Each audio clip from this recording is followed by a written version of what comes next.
자, 이제 두 번째 강의 시작하겠습니다.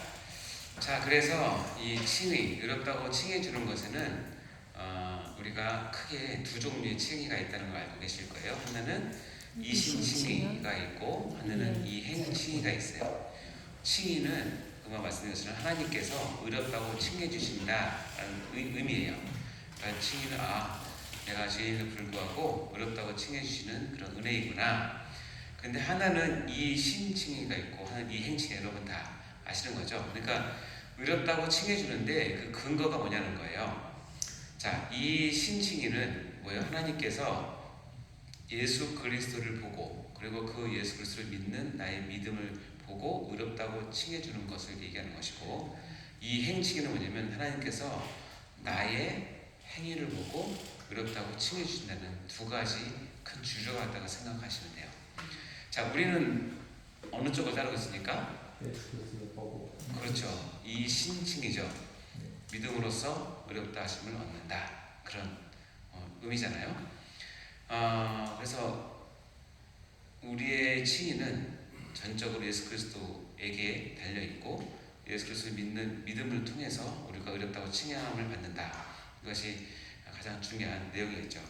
그러나 이제 한 가지 여러분께 더 나간다면, 저번 시간에 말씀드렸던 것처럼 이 신칭에서 이 신자가 믿는다라고 하는 것을 여러분 기억나실까 모르겠어요. A 또는 A-라고 되어 있죠. 원래는 A-야 되겠죠. 네. 그렇죠? 또는 A라고 하더라도 B가 들어있는 A라면 당연히 이 신칭이게 되겠죠. 그러나 A만 있고 B가 없으면, 행함이 없으면 그때 믿음은 이 신칭에 해당되지 않아요. 그러니까 여기 속으시면 안 된다는 거예요. 또 이쪽 이행칭의를 얘기를 할지 말할지 모르겠지만, 이행칭이라고 하더라도 율법적인 의 또 자기 자신의 의에서 나온 것은 절대로 어렵다 할 수가 없어요. 그러나 간혹은 한 분이 행함이 있는 것 같지만 하나님께서 그 안에 믿음이 있다고 확인이 되신다면 다행히 그 행함도 어렵다 될 수가 있겠죠. 그러니까 한 사람의 믿음을 우리가 판단하는 것은 쉽지 않고 그렇게 하는 것은 옳지 않습니다.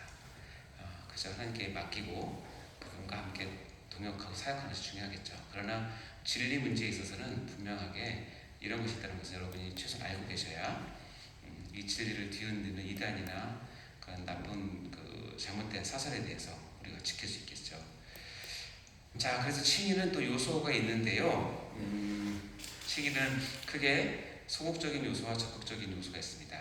칭의의 소극적인 요소는 뭐냐면 나의 죄를 용서하는 요소가 있는데, 이것은 우리의 고백과 회개를 통해서 우리가 칭의를 얻는다라고 보는 관점입니다. 그래서 소극적인 요소는 죄 용서가 포함되는 것을 얘기하죠. 그러나 이것도 더 우리가 강조해야 될 거 중요한 건 뭐냐면 적극적인 요소예요. 왜냐면 이 칭의를 통해서 그리스도의 의를 받는다는 거예요. 이거를 전가라고 하는 것이 있는데, 여러분 들어보셨죠? 전가는 뭐냐면 이제 구약의 제사에서 나온 이야기가 전가입니다. 제가 전에 잠깐 얘기 드렸는데, 구약의 제사는 여러분 아시겠지만 자기가 죄를 있을 때, 특히 이제 속죄제 같은 경우는 자기 집에서 기르는 양이나 소를 가지고 성막이 있는 곳까지 와야 되죠. 이스라엘이 12지파가 있으니까 성막이 12개 있었나요? 아니죠. 한 곳에만 있었죠. 그러니까 한 곳에 끌고 가셔야 돼요. 이 죄를 해결하기 위해서. 나는 부산에 사는데 서울 광화문에 만약에 성막이 있다면 끌고 가셔야 돼요. 그래야 한 번의 제사를 드릴 수 있어요. 내가 지난달에 정말 하나님 앞에 큰 죄를 저질렀어. 그래서 집에서 기르는 소를 끌고 가야죠. 그때 갈 때 제사장이 이제 마지막 제사 드리기 전에 딱 보는 게 있어요. 뭐냐면 그 재물이 깨끗한지를 봐야 돼요. 흠이 없는지를 꼭 봐야 돼요. 그때 조그만 흠이나 잘못이 있으면, 특별히 속죄제 같은 경우는 절대 허락하지 않습니다.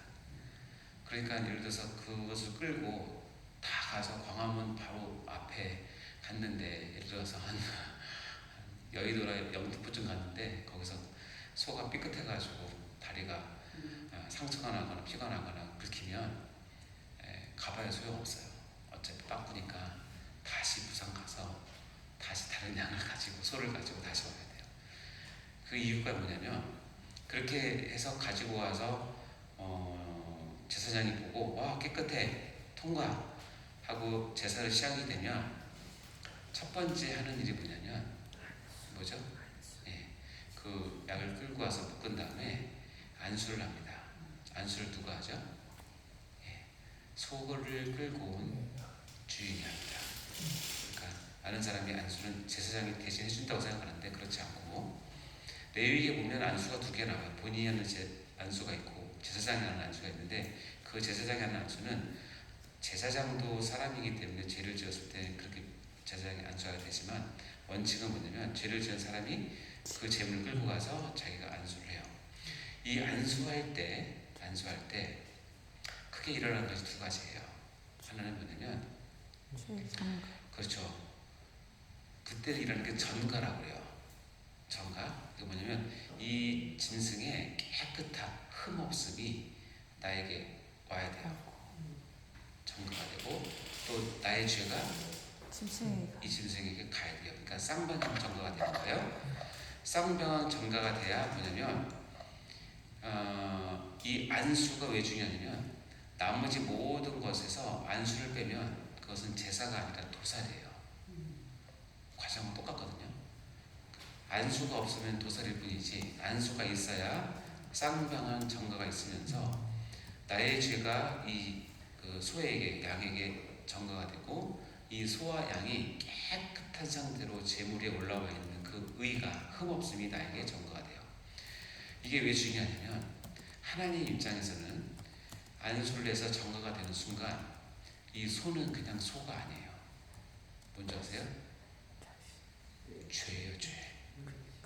죄덩어리예요. 그러니까 그 다음부터는 이 소를 또 양을 잡을 때 얼마나 처절하게 죽이는지 아십니까? 피를 반드시 흘려야 되고, 여러분 소가 피를 흘리면 얼마나 될까요? 엄청나죠. 여러분 피도 엄청나게 많거든요. 실은 제가 응급실 근무를 해보면 피토하는 환자들, 피똥사는 환자들 오면 그 피냄새가 되게 역겨워요. 근데 제사는 그런 낭만적인 게 아니라 실은 피를 흘리는 아주 구체적이고 실제적인 거거든요. 피를 흘릴 때까지 목을 따든지 심장을 찌르든지 뭐 경동맥을 따든지 어쨌든 죽여야 돼요. 어쨌든 죽여야 돼요. 그러면 소가 나 죽여주세요 가만히 있나요? 아니요. 엄청나게 소리치고 난리시겠죠? 그 소리를 들어야 돼요. 피를 봐야 돼요. 피냄새를 맡아야 돼요. 그러면서 뭐라고 생각하냐면, 실은 그 가축은 원래 원어는 뭐냐면 야생에 있는 가축이 아니라 자기 집에 길리우 가축이라는 단어를 써요. 그러니까 뭐냐면, 이 소는, 이 양은 나랑 지금 1년 이상 같이 있었던 우리 집에서 애완견과 같은 거예요. 근데 그걸 데리고 와서 죽이면서, 왜 죽이죠? 내 죄 때문에 죽는 거예요. 내 손으로 죽이는 거예요. 그렇게 해서 죽여놓고 껍질도 내가 제가 벗겨요. 그리고 토막도 내가 내야 돼요. 그렇게 하면 제사장에 가서 그 토막을 걷어다가 불에다가 태웁니다. 그럴 때 하나님께서 쓰시는 말이 뭐냐면, 그 향기 너무 좋다고 얘기하세요. 하나님께서 소고기를 좋아해서 온 게 아니라, 하나님께서 왜 좋아하는지 아세요? 죄가 없어서 거룩함. 그렇죠. 이거는 하나님께서 흠양할 만한 향기다라고 표현하는데, 이유는 뭐냐면, 하나님께서 안수를 통해서 죄가 전가된 상태에서 이제 그건 소나 양이 아니라 내 사랑하는 백성의 죄를 없애는 거기 때문에, 하나님의 공의상 이거를 지금 누가 당해야 되냐면 내 사랑하는 백성이, 내 아들이 당해야 되는 건데, 이거 넘겨서 소가 죽잖아요. 그러니까 너무나 감사하고 기쁜 거예요. 그러니까 누군가가 죄를 깨닫고 소를 끌고 오면 그때부터 하나님은 흥분하시는 거예요. 그렇지, 가라. 빨리 죽여라. 빨리 잡아라. 그러면서 하나님께서 그 소나 양이 찢겨지고 죽이고 피를 흘려서 태워질 때 하나님께서는 그 향기를 맡으면서 비로소 하나님께서 안식을 누리시는 거예요. 나에 대한 죄에 대한 근심과 괴로움이 있었잖아요. 그 안식을 누리신 거예요, 하나님께서. 그래서 하나님 그 향기를 맡으시고 좋다고 하시는 거예요. 그러면서 동시에 그 옆에 죄에게 안수했던 나를 어떻게 보는 거예요? 이제 죄가 옮겨왔기 때문에 어떻게 보는 거예요? 정결하게 보는 거예요. 근데 이거 이렇게 하고 집에 가서 여러분 또 죄져요? 네. 근데 인간은 또 또 죄를 져요. 소 한 마리 얼마? 엄청 천만 원 되나요? 지금 모르겠어요. 재산이었죠. 네, 재산이죠. 그러니까 구약 사람은 이 제사를 깊이를 아는 사람은 죄를 짓는 것이 얼마나 두려운 줄 아는 거예요. 실은 재물값도 비싸지만 그 과정이 너무나 힘들어요. 제사 한 번 드리는데 몇 개월 걸릴 수 있어요. 그러니까 함부로 죄를 짓지 않는 거죠. 그러나 이 방법 외에는 내 죄가 정가되는 방법이 없기 때문에 어쩔 수 없이 하는 거고, 이것을 제사를 통해서 하나님께서는 너희 죄를 대신 물고 네가 의롭다고 칭함받을 수 있는 길을 여신 거예요. 이해되십니까? 이걸 이제 현대적으로 하면 그런 거예요. 내가 지금 죄를 졌어요. 그래서 이 자리에 하나님 불려 나왔어요. 이 자리는 뭐냐면 곧 1분 있다가 하나님의 무지막지한 진노가 팍 떨어지는 자리예요. 그래서 내가 제 옷을 이렇게 입고 있어요. 제가 제 옷을 이렇게 입고 있는데 옆에서 어떤 분이 이제 1분 있으면 진노가 떨어지는데 어떤 한 분이 와서 내 옷을 벗기세요. 벗기셔서 이 옷을 자기가 입으세요. 그리고 본인이 입고 있던 깨끗한 저한테 입히세요. 그리고 나를 손잡고 저쪽으로 데려가세요. 그리고 자기가 이 옷을 입고 이 자리에 와서 서세요. 그리고 나서 하나님의 진노를 받는 거예요.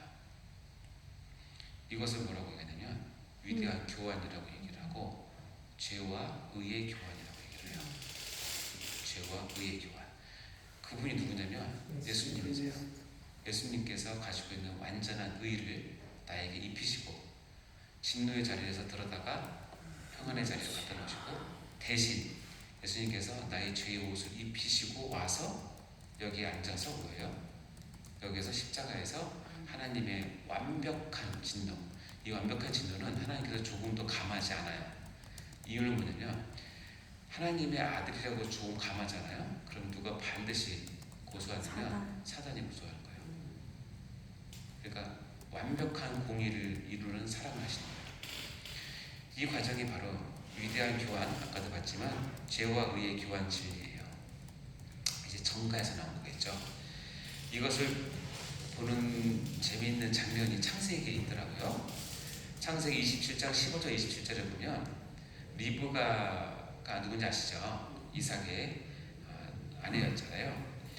이삭은 누구를 좋아했냐면 누구 좋아했어요? 맏아들 에서를 좋아했어요. 그리고 리브가는 누구 좋아했어요? 둘째 아들 야곱을 좋아했어요.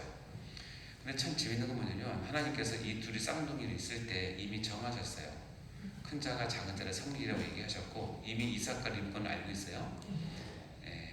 아마 동생이 자기의 가문의 구속의 사역을 이끌어갈 걸 알고 있었는데도 불구하고 이삭은 모르겠어요. 왜 이렇게 이삭은 끝내 맏아들이 좋았나 봐요. 근데 에서는 뭐냐면 그야말로 상남자예요.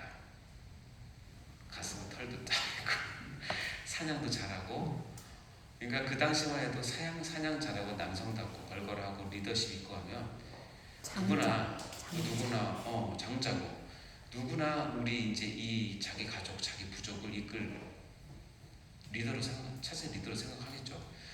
이삭도 그렇게 생각했었나 봐요. 근데 하루는 이삭이 하나님의 약속을 잊었는지 아니면 일부러 했는지 모르겠지만 에서를 불러다가 네가 사냥해서 갖다 주면 내가 먹고 축복하겠다고 장자권을 주겠다고 얘기를 하잖아요. 그걸 누가 들어요? 정보가 샜어요. 그래가지고 리브가 듣고 자기 야곱을 변장을 시킵니다. 어떻게 시키죠? 좋은 옷을 입혀. 예, 일단은 에서는 털이 많은 사람이라서 양털로 털을 이렇게 다 붙여주고, 예, 그리고 에서가 만든 음식을 그 리브가 만들어서 야곱의 손에 들려서 보내고, 그리고 마지막에 가면 뭐냐면 에서의 옷을 입혀요. 에서의 옷을 입혀서 들여보내요. 그러니까는 딱 들어가서 야, 너 어떻게 일찍 왔니? 그랬더니 야곱이 에서인 척하면서 하나님께서 순적하게 해서 나가자마자 사냥했어요. 그래서 내가 금방 우리 갖고 왔어요. 그러니까 그래 하고 먹어보니까 맛있거든요. 그 맛이거든요. 그러니까 그랬구나. 축복해 주려고 보니까 목소리가 이상한 거예요. 야, 너 목소리 이상하다. 그랬더니 야곱이 제가 목소리가 안 좋아서 감기 들었는데요. 그렇게 했겠죠. 그리고 어떻게 해요? 일로 와봐라 하면 손을 만져봤어요. 근데 그러니까 털이 있는 거예요. 아무리 리브가가 변장을 잘 시켜도 그게 되나? 잘 모르겠지만 어쨌든 털이 있으니까 이삭이 그렇구나 하고 이제 마지막 테스트가 뭔지 아세요? 일로 와봐 한번 내가 너 안아보자. 그래서 키스해주는 척하면서 뭘 했냐면 향취를 맡은 거예요. 향취를. 그때 딱 맞는데 이게 에서의 향취예요. 옷의 향취. 에서의 옷이니까. 그러니까 어떻게 해요? 이삭이 눈이 안 좋으니까 향취를 맡고 이거는 에서다라고 속는 거죠. 그렇죠? 그래서 어떻게 되냐면 야곱을 이삭인 줄 알고 축복하잖아요. 이 과정은 어떻게 보면 옳지 않은 과정이긴 하지만 꼭 그거 같아요. 우리가 더러운 정말 냄새나는 사람임에도 불구하고 예수의 옷을 입고 하나님 앞에 풍겨지면 하나님은 속아주시는 거겠죠. 야, 너에게서 내 아들 냄새가 난다. 그게 옷의 교환이에요. 내 옷을 예수께 드리고 예수의 옷을 내가 입었을 때 뭐가 이루어지냐면 칭의가 이루어져요. 그때 거기서 하나님께서 이는 내 아들이다. 내가 너를 기뻐한다. 내가 너를 의롭다고 칭한다고 해주는 거예요. 이것이 이제 구약의 제사와 그리고 여러 사건에서 있습니다. 그래서 칭의는 하나님께서 우리를 어떻게 보면 하나님께서 속아주시는 거기도 하고 그만큼 예수 그리스도의 구속의 공로가 얼마나 큰 것을 우리가 알 수 있는 것이 칭의예요. 그러니까 여러분 항상 예수의 옷을 입고 계셔야 됩니다. 자, 칭의의 결과가 있습니다. 이렇게 칭의를 함으로써 얻는 결과가 있는데 크게 세 가지예요. 첫 번째는 죄에 대한 책임, 죄책을 제거하는 효과가 있고, 두 번째는 뭐냐면 죄인이 하나님의 자녀가 되는 놀라운 역사가 일어나고, 그 세 번째는 죄인의 마음에 확신을 주는 이 세 가지의 칭의의 놀라운 효과를 볼 수가 있습니다. 죄책을 제거한다. 이 말은 그냥 우리가 편하게 얘기하는 이겁니다. 내가 지옥에 가야 되는데 지옥을 면하고 천국에 간다. 이것이 결정되었다. 다시 얘기하면 최후의 심판을 우리가 면할 수가 있는 복을 받았다. 이것이 어디서 왔다? 칭의에서 왔다. 이것을 표현한 말이 로마서 4장 7절 8절 읽어볼까요? 시작. 불법이 사함을 받고 죄가 가려짐을 받는 사람들은 복이 있고 주께서 그 죄를 인정하지 아니하실 사람은 복이 있도다 함과 같으니라. 자, 여기 복이 있다 두 번 나오는데 이 복이 있는 사람은 불법의 사함을 받고 죄가 가려짐을 받고 그 죄를 인정하지 아니할 사람은 복이 있다는 거예요. 이것이 우리 그러면서 죄의 전가, 옷의 교환 또는 칭의가 바로 이것을 뜻하는 것이죠. 칭의를 받은 사람은 복이 있는 거예요. 그 사람은 불법과 죄가 많음에도 불구하고 이 어찌 은혜인지 우리 힘으로는 우리 죄의 죄값을 치를 수 없음에도 불구하고 우리 죄값을 치러주신 유일하신 그 한 분으로 말미암아 내가 복받은 사람이 되는 거예요. 이게 우리 죄책을 제거합니다. 그래서 여러분이 할 수 없는 일 딱 한 개 생겼는데 지옥에 갈 수 없습니다. 지옥은 그냥 관광이나 다녀오시고 지옥에 못 갑니다. 이렇게 선언하셨기 때문에. 두 번째는 뭐냐면 죄인이 하나님의 뭐가 돼요? 자녀가 돼요. 양자됨을 또 나중에 배울 텐데 하나님의 자녀가 되는 권세를 주세요. 근데 여기서 보면은 이 권세가 파워겠어요? 오토리티겠어요? 둘 다 힘 또는 권위를 뜻하는 영어 단어긴 한데 파워? 오토리티? 뭘까요? 그러면 하나님의 자녀가 되었을 때 많은 사람들이 파워를 갖는다고 얘기하는데 파워는 어떻게 보면 물리적인 거예요. 우리말로 우리식으로 표현하면 하나님의 자녀가 되면 사업도 잘 되고 자녀도 잘 되고 건강하고 또 우리가 생각하는 그 모든 기복적인 것들이 다 포함되겠죠. 그것을 파워라고 얘기해요. 직장에서 승진하고. 저는 그것이 나쁘다고 얘기하지는 않습니다. 왜냐하면 하나님께서 그 위치에 세우시면 우리 그 일을 해야 되겠죠. 그러나 그것은 하나님의 자녀가 되는 권세에 이 파워가 원래 해당되는 건 아니에요. 이 파워는 뭐냐면 세상 사람이 추구하는 파워예요. 황제의 자녀가 됐을 때는 파워가 생기죠. 그러나 하나님의 자녀는 파워가 아니라 오솔로티예요. 권위예요. 권위. 이 권위는 뭐냐면 한마디로 얘기해서 하나님이 내 아버지이기 때문에 누릴 수 있는 특권이기도 하고 권위이기도 하고 권세이기도 해요. 이거예요. 여러분 잘 보시면 한 집에 주인집 아들이 있어요. 그리고 아주 건장한 노예가 있어요. 주인집 아들은 호리호리하고 얼굴도 창백하고 아주 병약하고 아주 약해요. 이거 보면 그냥 한 방 치면 넘어질 것 같아요. 근데 이 노예는 일단은 기본적으로 식스팩이 있어요. 그리고 양쪽 근육도 엄청나고 쌀가만 두세 개를 한꺼번에 들고 일도 너무너무 잘하고 힘도 세고 장작 펴라고 그러면 막 산을 허물 것 같아요. 이렇게 힘이 있어요. 지금 보면은 파워는 누가 있냐? 파워는 노예가 있는 거예요. 그러나 말의 오솔로티는 누가 있어요? 주인집 아들이 있는 거예요. 주인집 아들이 아무리 작은 소리로 한마디 명령을 하면 파워가 많은 노예도 어떻게 돼요? 반드시 들어야 돼요. 굴복하고 순순해야 돼요. 하나님의 자녀는 오솔로티를 갖는 것이지 파워를 추구하는 것이 아니에요. 그래서 착각하면 안 돼요. 왜냐면 모든 능력은 하나님께로부터 오고 하나님께서 주셔요. 그러나 우리나 파워를 위해서 하나님 자녀가 되는 것이 아니라 하나님의 권위를 행사하기 위해서 하나님의 대리자로서의 능력을 행사하기 위해서 있는 것이기 때문에 그렇습니다. 그렇다고 오솔로티 안에 파워 전혀 없다 그런 뜻은 아니에요. 추구하는 것이 그래서 다르다는 것입니다. 자, 요한복음 1장 12절에 이렇게 되어 있죠. 읽어볼까요? 시작. 영접하는 자 곧 그 이름을 믿는 자들에게는 하나님의 자녀가 되는 권세를 주셨으니 이 권세가 바로 아까 얘기했죠. 오솔로티를 얘기하는 거예요. 권위예요. 하나님의 자녀가 되는 권위를 주셨다는 거예요. 그래서 갈라디아서 4장 4절 7절에 보면 이렇게 되어 있습니다. 때가 차면 하나님이 그 아들을 보내사 여자에게서 나게 하시고 율법 아래 나게 하신 것은 율법 아래 있는 자들을 속량하시고 우리로 뭘 얻게 한다? 아들의 명분을 얻게 하십니다. 너희가 아들이므로 하나님이 그 아들의 영을 우리 마음 가운데 보내사 아빠 아버지라고 부르시는 게 하나님의 자녀가 되면 아들이 되는데 그것을 인치는 것은 아들의 영 누구에게 성령이에요. 성령 우리 가운데 보내셔서 인치시고 이 인치신 것을 표현할 때 어떻게 되면 그 아들이 그 아버지를 향해서 아빠 아버지라고 부를 수 있게 허락하신다는 거예요. 길을 여셨다는 거예요. 그러면서 그러므로 내가 이후로는 뭐가 아니요? 종이 아니요 뭐예요? 아들이에요. 그 다음 또 중요한 게 뭐냐면 아들이면 하나님의 말과 무엇을 받을 자? 유업을 받을 자예요.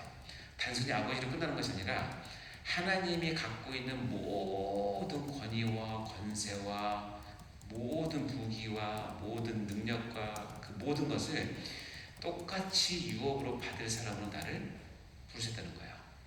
아들 되게 하셨다는 거예요. 자녀 되게 하셨다는 거예요. 이것이 칭의가 갖다 준 놀라운 결과예요. 그래서 우리는 하나님의 자녀가 칭의를 통해서 얻게 되었다는 거예요. 세 번째는 뭐냐면 죄인의 마음에 뭘 준다? 확신을 줘요. 구원의 확신은 이제 우리가 말하는 구원의 확신이잖아요. 구원의 확신은 내가 마음이 뜨겁고 기도가 잘 되고 눈물 나고 그래서 막 영빨이 서가지고 내가 미션이다라고 얘기하는 것이 아니에요. 거기에서 오는 것이 아니라 이 구원의 확신은 어디서 오냐면 나를 의롭다고 칭해준 하나님의 그 마음과 그 말씀이 나에게 들어와서 움직일 수 없는 하나님의 말씀을 박혔을 때 나에게 뭐가 생기면 구원의 확신이 생기는 거예요. 이건 나로부터 말미암은 게 아니겠죠. 하나님께서 칭의를 가져다준 열매 중에 하나가 내 목에 칼이 들어와도 내 통장에 비워도 내가 억울함을 당해도 나는 하나님의 자녀이고 하나님께 나를 사랑하시고 구원하다는 사실이 변하지 않는 거예요. 그것이 믿어지고 그 믿음 가운데 내 삶을 드리는 거예요. 그것이 구원의 확신이고 이 구원의 확신이 없이 신앙생활하는 것은 매우 어렵고 위험합니다. 그래서 구원의 확신은 어디서 얻는다? 칭의를 내가 믿고 따를 때 그것이 나에게 왔을 때죠. 다 여러분도 구원의 확신이 있기 바랍니다. 아멘. 마지막 칭의의 본질이 있습니다. 칭의의 본질은 칭의를 우리에게 주신 이유는 똑같습니다. 하나님의 영광을 위해서. 그러니까 이건 하나님의 영광을 위해서 하나님의 작정대로 하나님의 뜻 가운데 하나님께서 주권적으로 우리에게 칭의를 주시는데 목적은 본질은 하나님의 영광을 위해서예요. 근거는 계속 강조하지만 나로부터 있는 것이 아니라 오직 예수 그리스도의 공로에 의해서. 이해되시죠? 아멘. 특징은 뭐냐면 이 칭의는 단번에 선언이 됩니다. 하나님 재판장에서 단번에 선언이 되고 반복되지 않습니다. 칭의를 했는데 얘가 잘할 줄 알았는데 잘 못 살아. 그러면 다시 재판을 열어서 칭의 취소하고 이런 일은 없어요. 반복하지 않고 취소되지 않아요. 한 번 선언되면 영원히 완성돼요. 하나님의 지혜 가운데.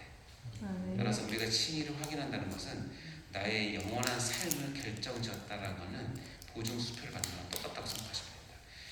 이거보다 큰 은혜가 없고 이거를 받았으면 다른 거 안 받아도 아무 큰 게 아니에요. 그러나 이게 없는데 다른 거 아무리 받아봐야 일단 유한한 세상에서 사다가 끝나는 것입니다. 그래서 빌립보서 3장 8절에 이렇게 되어 있습니다.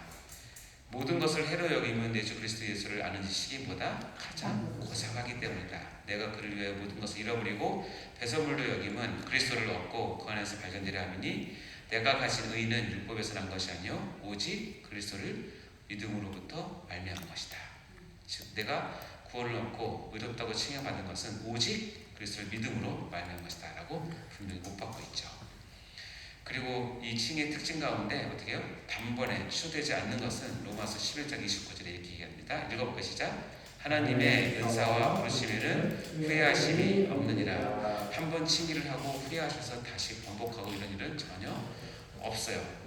감사하죠? 감사하십시오. 근데 이 말씀 또 다른 의미가 있다고 제가 말씀드렸죠. 뭐냐면 한 번이 하나님께서 한 번 칭의를 준 것은 후회하지 않고 반드시 이루세요. 따라서 내가 칭의를 받았는데 하나님 뜻을 어긋나게 살면 돌아올 때까지 하나님께서 우리를 쉬운 말로 달다 볶습니다. 징계를 주십니다. 왜 징계 주시냐면 사랑하는 자녀이고 칭의를 선했기 때문에 돌아오게끔 반드시 만드세요. 칭의를 받았는데 그래서 감사하고 좋았는데 엉뚱하게 살면 그만한 대가를 하나님께서 받으시려 하신다는 것을 아실 때 여기 그 말이 같이 들어가 있는 거예요. 하나님 후회하지 않으세요. 그만큼 우리를 사랑하시는 대신에 끝까지 사랑하세요. 아멘. 그래서 잊지 마시기 바라요. 자, 이제 보겠습니다. 정의를 한번 읽고 마치도록 할까요? 세 번째 강의는 칭의란 시작. 칭의란 하나님께서 예수 그리스도의 완전한 의를 근거하여 죄인을 의롭다고 선언하시는 법적 행위이다. 아멘. 이해되시죠? 자, 두 번째 시작. 칭의는 하나님의 큰 은혜로 인하여 나에게 주어지는 것이며 나의 죄를 용서하시고 나를 하나님의 자녀 삼으시고 나의 마음에 구원의 확신을 주시는 구원의 결정판이라 할 수 있다. 아멘. 수고하셨습니다. 두 번째 강의 마치고 잠시 후 세 번째 강의 하도록 하겠습니다.